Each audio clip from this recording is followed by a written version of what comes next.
வணக்கம். Welcome to கதை திரட்டு audio books. இந்த வீடியோவில் நம்ம என்ன கதை கேட்க போகிறோம்னா, அனல் சிறுகதை. நம்ம சேனலை இதுவரைக்கும் சப்ஸ்கிரைப் பண்ணாதவங்க சப்ஸ்கிரைப் பண்ணுங்க. பக்கத்தில் இருக்கிற பெல் ஐக்கானை கிளிக் பண்ணி ஆளுங்கிற ஆப்ஷனை ப்ரெஸ் பண்ணுங்க.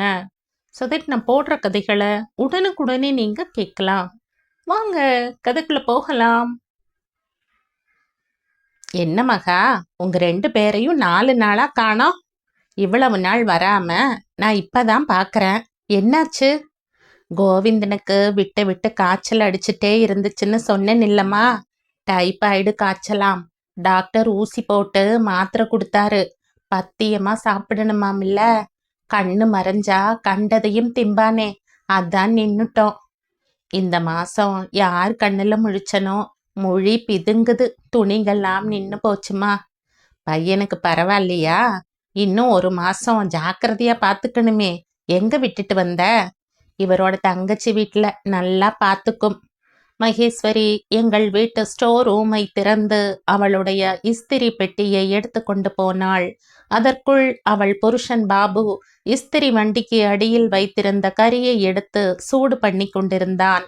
நாங்கள் துபாயில் இருந்து சென்னைக்கு நிரந்தரமாய் குடியேற தீர்மானித்த பொழுது பெசன் நகரில் நல்ல வீடாக அமைந்தது. வீட்டு வாசலில் ஏற்கனவே தள்ளு இஸ்திரி வண்டி போட்டிருந்தார்கள் பாபுவும் மகேஸ்வரியும். நடுவயது தம்பதியர். இருவருமே மெலிந்த தேகம், உடல் முழுவதும் சுறுசுறுப்பு. அம்மா, நாங்க 10 வருஷமா இங்கதான் வண்டி போட்டிருக்கோம். முன்னாடி இருந்தவங்க சொன்னாங்க. பாபு, இந்த வீட்டை வித்துட்டு பம்பாய் போறோம். புதுசா வரவங்க எப்படி இருப்பாங்கன்னு தெரியாது. எதுக்கும் அவங்க வந்ததும் பெர்மிஷன் வாங்கிடு. நீ இருந்தது எங்களுக்கு பெரிய துணையா இருந்துச்சு. நல்லபடி தொழில் பண்ணி முன்னுக்கு வாங்கன்னு சொல்லிட்டு தான் போனாங்க. இங்க வண்டிக்கு லைசன்ஸ் கிடைக்கிறதே பெரிய காரியம். இந்த தெருவில் முதல்ல வண்டி போட்டவன் நான் தாம்மா. இப்ப 3 வண்டி நிக்குது. அவ்வளவு போட்டி இருக்கிற தொழில். நீங்க சரின்னு சொன்னா. என்னப்பா சொல்ற? உன்னை எதுக்கு நாங்க விரட்டணும்?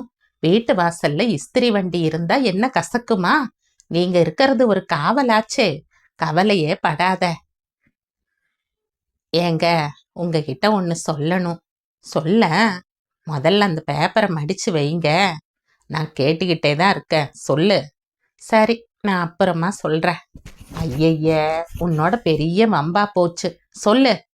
நம்ம வீட்டு வாசல்ல ஒரு இஸ்திரி வண்டி நிக்குதுல்ல? நிக்குதா? ஆமா, யானையே நின்னாலும் உங்க கண்ணுக்கு தெரியாதே. சொல்ல வந்த சமாச்சாரத்தை சொல்லுமா. ஏன் அவசர மீட்டிங் ஏதாச்சும் இருக்குதா? அதெல்லாம் தலைமொழிகிட்டு தானே இங்க வந்து செட்டில் ஆனோம். சரி, இஸ்திரி வண்டி மேல சொல்லு. பாபு ஒன்று ரொம்ப வருஷமா நம்ம வீட்டு வாசல்ல தான் இஸ்திரி வண்டி போட்டிருக்காரு. மகேஸ்வரி பொண்டாட்டி. இங்கேயே இருக்கலாம்னு பெர்மிஷன் கேட்டாங்க. நான் சரின்னுட்டேன். இப்ப நான் முடியாதுங்கிற. என்னங்க, பின்ன என்ன? இதுல எனக்கு என்ன வேலை சொல்லு? எல்லாமே உன் தீர்மானம் தானே. இப்ப சரிங்கிறீங்களா வேண்டாங்கிறீங்களா? வசு, நீ சொன்னது இன்ஃபர்மேஷன், பெர்மிஷன் இல்ல. உனக்கு நல்லாவே தெரியும் நான் வீட்டு விஷயத்துல தலையிட மாட்டேன்னு. நீங்களும் அந்த பாபுவை பார்த்து ஒரு தரம் சரின்னு சொல்லிடுங்க. நமக்கும் ஒரு காவலாச்சு. பாபு, என்னப்பா அம்மா சொன்னாங்க? வணக்கம் சார். எவ்வளவு நாளா இந்த தொழில் செய்யற? எங்க அப்பாரு எல்லாம் மன்னார் தொழில் பண்ணிட்டு இருந்தவங்க தான் சார். இப்ப ஏது தண்ணி. அப்பா வீட்லயே துணி தேய்ச்சி கொடுப்பாரு. நானும் கூட மாடு ஹெல்ப் பண்ணுவேன். அப்புறம்தான் பெரிய இடத்து சிபாரிசு பிடிச்சு லைசன்ஸ் வாங்கி இங்க வண்டி போட்டேன். என்னப்பா, டாடா பிர்லா ரேஞ்சுக்கு லைசன்ஸ் எல்லாம்? சார், இந்த மாதிரி மெயின் ஏரியால வண்டி போட கையில இருந்து எத்தனை லட்சம் ஆகும் தெரியுங்களா? எல்லாமே லோன் தாங்க. அதெல்லாம் தான் துணி தேய்க்கும் போது மேல வச்சு ஏத்துடுவியே. இப்ப எத்தனை வருஷமாச்சு? 18 வயசுல பெட்டியை தேய்க்க ஆரம்பிச்சேன். இப்ப 40 வயசாகி போச்சு. பெட்டியோட முதுகும் சேர்ந்து தேஞ்சிட்டது போலயே. உடம்ப கவனிச்சுக்கோப்பா. என்ன உதவி வேணும்னாலும் கேளு. Thanks sir. நாங்களும் பயந்துகிட்டே இருந்தோம். இப்பதான் சார் நிம்மதியா இருக்கு. பாபுவையும் மகாவையும் பார்த்து எனக்கு லேசாக பொறாமை வர ஆரம்பித்தது. பாவம், இவர்களை பார்த்து பொறாமைப்பட என்ன இருக்கிறது என்று நினைப்பீர்கள். காலையில் டான் என்று 8 மணிக்கு ஆஜர். மகா கையில் ஒரு பெரிய தூக்குச்சட்டி. காலை நாஷ்டாவில் இருந்து மதிய சாப்பாடு வரை. பாபு கையில் கரிப்பை, இஸ்திரி பெட்டிக்கு சாப்பாடு. நேராக எங்கள் வீட்டு ஸ்டோர் ரூமை திறந்து இஸ்திரி பெட்டியை எடுத்துக்கொள்வாள். பாபுவின் வண்டியில் ஒரு குடித்தனத்துக்கு தேவையான அத்தனை சாமான்களும் இருக்கும். தட்டு, டபரா, டம்ளர், கரண்டி, உப்பு, சர்க்கரை. வண்டியில் அழகாக துணியை விரித்து இஸ்திரி பெட்டிக்கு கரியை போடுவதற்குள் மகா அவளுடைய மண் பானையை நன்றாக கழுவி எங்கள் வீட்டில் இருந்து ஒரு குடம் நல்ல தண்ணி எடுத்து கொண்டு போவாள். அவர்களுடைய பிசினஸ் டைம் ஆரம்பித்து விட்டது. இனிமேல் அவர்களிடம் பேச்சுவார்த்தையே இருக்காது. மகா வீடு வீடாய் போய் துணி மூட்டையுடன் திரும்பி வருவாள். ஒரு நாளைக்கு இத்தனை வீடு என்று ஏதோ கணக்கு இருக்கும் போலிருக்கிறது. பாபு பக்கத்தில் கீழே உட்கார்ந்து கொள்வாள். முடிந்து வைத்த வெற்றிலை உள்ளே போனால்தான் வேலை ஓடும். பாபுவுக்கு அரை மணிக்கு ஒரு தடவை ஒரு இழுப்பு இழுக்க வேண்டும். பீடியோ சிகரெட்டோ. சுருக்கம் நீக்கி பிடித்து கொள்வது, இஸ்திரி போட்ட துணியை அடுக்கி வைப்பது, ஏதோ வேலை செய்து கொண்டே இருப்பாள். 10 மணிக்கும் 3 மணிக்கும் டீ காரனிடம் 2 டீ. மதியம் 1 to 2 வரை சாப்பாடு, கொஞ்சம் ஓய்வு. திறந்த வெளியில் நடக்கும் பிசினஸ், ஒளிவு மறைவு இல்லாத தொழில், உழைப்பு ஒன்றே மூலதனம். வெறும் கணவன் மனைவி உறவு மட்டுமில்லை, இருவரும் பிசினஸ் பார்ட்னர்கள் போல அத்தனை ஒரு ஈடுபாட்டுடன். எப்படி முடிகிறது? அவர்களை பார்த்து பொறாமையாக இருக்கிறது என்று சொன்னேன் இல்லையா? இதற்காகத்தான் என்னையும் என் கணவரையும் அந்த இடத்தில் நிறுத்தி பார்த்தேன். ஒரு நாள் கூட தாக்கு பிடிக்காது. மதியம் 3 மணிக்கு மேல் ஒவ்வொரு வீடாக போய் துணியை திருப்பி கொடுத்து விட்டு வந்தாளானால் அன்றைய கதை முடிந்தது. மகாவிடம் பேச்சு கொடுத்து சேகரித்த தகவல்கள். பாபு மகாவின் சொந்த அத்தை பையன். கட்டினால் மகாவைத்தான் கட்டுவேன் என்று ஒற்றை காலில் நின்றவன். மகா 10வது வரை படித்தவள், குடும்பத்தில் மூத்த பெண். பாபு சிகரெட் பிடிப்பதை தவிர வேறு எந்த கெட்ட பழக்கமும் இல்லாதவன். மகாவிடம் கொள்ளை பிரியம். தினமும் வரும் கலெக்ஷனை அப்படியே மகா கையில் கொடுத்து விடுவான். கையெழுத்து கூட போட தெரியாத கை நாட்டு. மகாதான் CEO, MD எல்லாம். பாபு ஒர்க்கிங் பார்ட்னர் தான். ஒரு விஷயத்தில்தான் எனக்கு சிறு உறுத்தல், கோபம் என்று கூட சொல்லலாம். 6 குழந்தைகள். நாங்கள் வரும்போதே கையில் 2, இடுப்பில் 1, வயிற்றில் 1. ஆண் குழந்தை வேண்டுமென்றா? அதுவும் இல்லை. முதல் 2 பையன், மாணிக்கம், ஷண்முகம். அடுத்து லக்ஷ்மி. அப்புறம் நிர்மல்குமார், கோவிந்தன். கடைக்குட்டி பிரியா. இப்போது மாணிக்கத்துக்கு 16 வயது, பள்ளியில் கடைசி வருஷம். அம்மா, என் பிள்ளைங்க எல்லாருமே நல்லா படிக்குதுங்க. மாணிக்கமும் லட்சுமியும் ஸ்கூல்ல வச்சு எப்பவுமே ஃபர்ஸ்ட் தான். இந்த தொழில் எங்களோட போகட்டும், அதுக்குத்தான் 2 பேரும் உசுர விட்டு உழைக்கிறோம். பசங்களை பொட்டிய தூக்க விடக்கூடாதுன்னு ஒரே முடிவா இருக்கோம். கோவிந்து ஒத்தந்தான் விளையாட்டு பிள்ளையாவே இருக்கான். சின்னது கூட பொழிச்சுக்கிடும். கோவிந்துவை நினைச்சாதான் ரொம்ப கவலையா இருக்கு. ஏமகா, இவ்வளவு குழந்தைங்களை பெத்துக்கிட்டேயே, உன் உடம்பு என்ன ஆறது? எங்கேயும் இடுப்பொடிய வேலை. இதுங்களை எல்லாம் வளர்த்து ஆளாக்கணுமே. அளவோட பெத்து வளமோட வாழுங்கன்னு தெருவெல்லாம் முழங்குறாங்களே, உங்க காதுல விழல? ஏமா, நாங்க சொத்து சுகத்துக்கு ஆசைப்படல. ஆசைப்பட்டாலும் நடக்கிற காரியமா? என்னவோ தெரியலம்மா. வீட்டுக்குள்ளார நுழைஞ்சதுமே இதுங்க அம்மா அப்பான்னு ஓடி வந்து கட்டிக்கிடும்போது கோடி ரூபாய் கிடைச்ச மாதிரி ஒரு சந்தோஷம். இதுக்கு மேல என்ன சொத்து, என்ன சுகம்? காலை 8 மணி இருக்கும். அம்மா, அம்மா என்ற குரல் கேட்டு வாசலுக்கு வந்தேன். மாணிக்கம் நின்றிருந்தான். என்ன மாணிக்கம், நீ வந்திருக்க? அம்மா எங்க? அப்பா வரல? பின்னால் லக்ஷ்மி வெட்கப்பட்டு கொண்டு நின்றிருந்தாள். லக்ஷ்மி, இங்க வா. அட, இவ்வளவு பெரிய பொண்ணா நீ? எங்க நீங்க 2 பேரும்? அப்பாவுக்கு மேலுக்கு சுகமில்ல. ராப்பூரா நெஞ்சு வலின்னு துடிச்சிட்டு இருந்தாரு. காலையில ஆஸ்பத்திரிக்கு போகணும்னு அம்மா கண்டிஷனா சொல்லிடுச்சு. நீயா தேய்க்க போற? உனக்கு தெரியுமா? படிக்கிற பிள்ளையாச்சே. ஓரளவுக்கு செய்வேம்மா. வீட்ல தேய்ச்சு பழக்கம்தான். இப்ப பரீட்சை முடிஞ்சு லீவு தாங்கம்மா. ஒன்றும் பிரச்சனை இல்ல. லக்ஷ்மி துணி வாங்கிட்டு வரப்போறாளாக்கும்.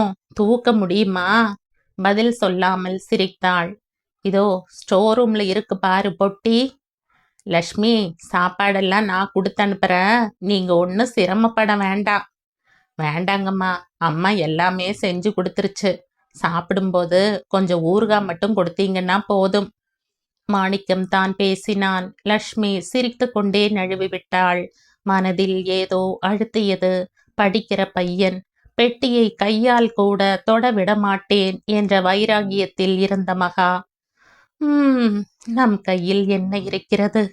பாவம், குருவி தலையில் பனங்காய் மாதிரி. லக்ஷ்மி தூக்க முடியாமல் மூட்டையை தூக்கி கொண்டு வருவதை பார்க்கும்போது என்னுடைய இரண்டாவது பெண் அதிதி முகம் வந்து போனது. ஸ்கூல் பேக்கில் 2 புத்தகம் அதிகமானாலே முனகுவாள்.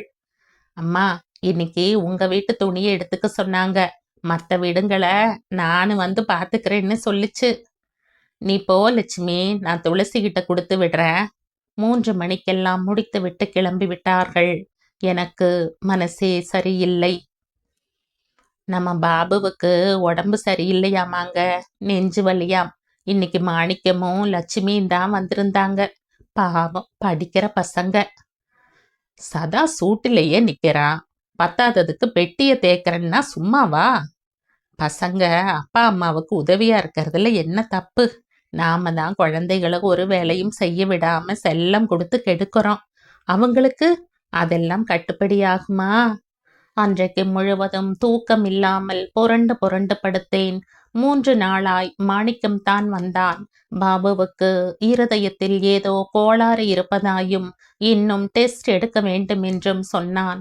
மாணிக்கம், பரீட்சை நல்லா எழுதிருக்கியா? நல்ல மார்க் வருமா? மேல என்ன படிக்க போற? பாலிடெக்னிக்கு அப்ளிகேஷன் வாங்கி வச்சிருக்கேன். பிகாமுக்கும் அப்ளை பண்ண போறேன். Very good. சார் என்ன உதவி வேணும்னாலும் செய்யறேன்னு சொல்ல சொன்னாரு. தேங்க்ஸ்மா. 1 வாரம் கழித்து இன்றைக்கு தான் பாபுவை பார்க்க முடிந்தது. மகா, ரொம்ப பயந்து போயிட்டேன். இப்ப எப்படி இருக்காரு? செத்து பொழைச்சாருமா.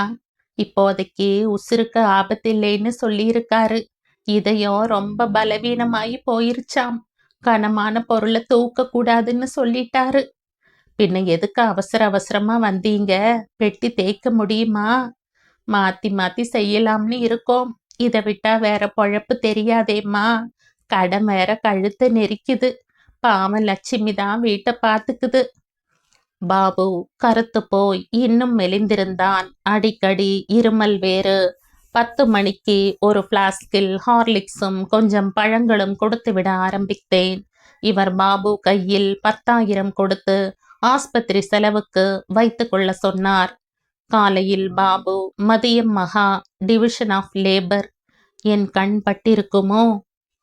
காதல் ஒருவனை கைப்பிடித்தே அவன் காரியம் யாவினும் கை கொடுத்து மாதரங்கள் பழமையை காட்டிலும் மாட்சி பெற செய்து வாழ்வமடி. இவள்தான் பாரதி கண்ட புதுமை பெண்ணா? பெண் விடுதலை என்று முழங்கும் மாந்தர்கள் மகாவை பார்த்து கற்றுக்கொள்ள வேண்டும் என்று தோன்றியது. டில்லியில் இருக்கும் மூத்த பெண் அஞ்சு எங்களை 6 மாதத்திற்கு வர சொல்லி உத்தரவு. மாப்பிள்ளைக்கு 6 மாத ப்ராஜெக்ட் ஜெர்மனியில். அஞ்சுவுக்கு 3வது மாதம். பெரிய பேத்தி மானசாவை தனியாய் சமாளிக்க முடியாது என்று கண்டிப்பாய் சொல்லிவிட்டாள். பாபு மகாவை காவல் வைத்துவிட்டு கிளம்ப மனசில்லாமல் கிளம்பிவிட்டோம். 6 மாதம் நீண்டு நீண்டு 2 வருஷமாகிவிட்டது. Premature baby. விட்டு விட்டு வர முடியாத நிலை. எதை பற்றியும் நினைக்க முடியாத அளவுக்கு வேலை வேலை வேலை. 2 வருடங்கள் கழித்து ஒரு வழியாய் எல்லாம் நல்லபடியாய் முடித்து கொடுத்து விட்டு வீடு திரும்பினோம். மதியம் 3 மணி இருக்கும். மாணிக்கம்தான் கேட்டை திறந்தான். இவன் காலேஜில் இருக்க வேண்டியவனாச்சே, இங்க என்ன பண்ணிட்டு இருக்கா? என்னங்க, மாணிக்கம் எதுக்கு இங்க? வசு, எல்லாம் அப்புறமா பேசிக்கலாமே. வந்ததும் வராததுமா? எனக்கு இருப்பு கொள்ளுமா? கேட்டை திறந்து கொண்டு வெளியே வந்தேன். மாணிக்கம் துணியை தேய்த்து கொண்டிருந்தான். கீழே தலையை தொங்க போட்டுக்கொண்டு உட்கார்ந்திருந்தாள் மகா. மகா, மகா, அம்மா, அம்மா. அதற்கு மேல் பேச முடியவில்லை. நான் போகும்போது இருந்த மகாவா இது? நெற்றி நிறைய குங்கும பொட்டும், கொண்டைக்கு சின்னதாய் மல்லிகை சரமும், வாய் சிவக்க வெற்றிலையுமாய் என் கண் முன்னால் நிற்பது அதே மகாவா? வாரியும் வாராத தலைமுடி, கண்ணெல்லாம் பள்ளத்தில் இறங்கி, கசங்கிய புடவையுடன், பாழ் நெற்றியுடன். எல்லாமே புரிந்துவிட்டது. மகாவை அப்படியே கட்டி கொண்டேன். நீங்க போய் 6 மாசந்தாமா இருக்கும். ஒரு நாள் ரத்தமா வாந்தி எடுத்தாரு. ஆஸ்பத்திரிக்கு போறதுக்குள்ளாரையே எல்லாமே முடிஞ்சிடுச்சு. மாணிக்கம் படிப்பை முடிக்க முடியலம்மா. தம்பி தங்கச்சி நல்லா படிக்கட்டும்னு ஒரே பிடிவாசி. என் வயிற்றில் அக்னி கொழுந்து விட்டு எரிந்தது. மாணிக்கம் பாபுவை போலவே தலை நிமிராமல் கர்மமே கண்ணாயிருந்தான். 3 மாசம் போயிருக்கும். மகாவும் லட்சுமியும் ஒரு தட்டை தூக்கி கொண்டு வந்தார்கள். வெற்றிலை, பாக்கு, மஞ்சள், குங்குமம், ஒரு கல்யாண பத்திரிகை. ஐயாவையும் கூப்பிடுங்கம்மா. என்ன விசேஷம் மகா? மாணிக்கத்துக்கு கண்ணாலம் வச்சிருக்கம்மா. என்னது, மாணிக்கத்துக்கா? 20 வயசு கூட முடியலையே மகா, அதுக்குள்ள? 21 ஆச்சுமா. என்னால முடியலம்மா. லட்சுமி நல்லா படிக்கிறா. அவளை வேலை வாங்க சங்கட்டமா இருக்கு. சொந்த அத்தை பொண்ணுதான், மாணிக்கத்துக்கு பொருத்தமா இருப்பா. அவர் இருக்கும்போதே பேசி முடிச்சதுதான். இந்தா செலவுக்கு வச்சுக்கோ. ஒரு பெரிய கவரை மகா கொண்டு வந்த தட்டில் வைத்தார். ஐயா, அம்மா கல்யாணத்துக்கு கட்டாயமா வந்துடுங்க. நீங்க தான் முன்ன நின்னு கண்ணாலத்தை நடத்தி கொடுக்கணும். என்னங்க, இப்படியா அவசரப்பட்டு கல்யாணம் பண்ணுவாங்க? படிக்க வேண்டிய பையன். மகா, உன்னோட இடத்துல வச்சு அவங்கள பார்க்காத. எனக்கு என்னமோ அவங்க செய்யறது சரியாத்தான் தெரியுது. அன்றைக்கு ராத்திரி மாணிக்கம் கனவில் வந்தான். கூடவே புது பெண்டாட்டி. அடுத்த ஜெனரேஷன் பிசினஸ் தொடர்கிறது. அவள்தான் CEO, அவன் ஒர்க்கிங் பார்ட்னர். பாரதியின் பாடல் ஒன்று நினைவுக்கு வந்தது. அக்னி குஞ்சொன்று கண்டேன், அதை ஆங்கோர் காட்டிலோர் பொந்திடை வைத்தேன். வெந்து தணிந்தது காடு, தழல் வீரத்திற்குஞ்சென்று மூப்பென்று முண்டோ. வீரத்துக்கு வயதில்லை, பொறுப்புகளுக்கும் வயதில்லை. தீ அணைந்தாலும் கனிந்த நெருப்பு, கனல், தணல், சூடு அத்தனை சீக்கிரம் ஆறிவிடுமா? அவர்களின் இஸ்திரி பெட்டியின் தணல் கனிந்து கொண்டுதான் இருக்கும். அவர்களுக்கு விருப்பம் இருந்தாலும் இல்லாவிட்டாலும் அந்த சூட்டில்தான் அவர்கள் குளிர் காய வேண்டும்.